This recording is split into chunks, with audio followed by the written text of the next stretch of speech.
અમદાવાદમાં ફરી રફતારના રાક્ષસો બેફામ બન્યા છે। એસજી હાઈવે પર કાર ચાલકે એક્ટિવાને અડફેટે લીધી।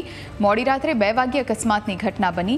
પેલેડિયમ મોલ તરફ બ્રિજ પર આ અકસ્માતની ઘટના બની। અકસ્માતમાં એક્ટિવા ચાલક ગંભીર રીતે ઇજાગ્રસ્ત। કાર ચાલક અકસ્માત કરી ફરાર થયો છે। SG1 ટ્રાફિક પોલીસ સ્ટેશનમાં ફરિયાદ દાખલ।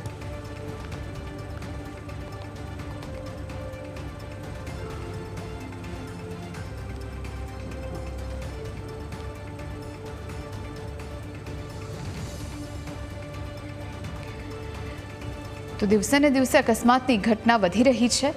ગઈકાલે પેલેડિયમ મોલ પાસે જે બ્રિજ છે ત્યાં બેફામ કારે એક્ટિવાને અડફેટે લીધી અને એક્ટિવા ચાલકને ગંભીર રીતે ઈજા થઈ છે। જોકે કાર ચાલક અકસ્માત સર્જી ફરાર થઈ ગયો છે। પોલીસે વધુ તપાસ શરૂ કરી છે। આ કારના નંબર પરથી કાર ચાલક કારના માલિકની તપાસ હાથ ધરવામાં આવી રહી છે। જે ઈજાગ્રસ્ત વ્યક્તિ હતા તેમને હોસ્પિટલમાં ખસેડવામાં આવ્યા છે। તેમની સારવાર ચાલી રહી છે। મોડી રાત્રે 2 વાગ્યાની આસપાસ આ અકસ્માતની ઘટના બની।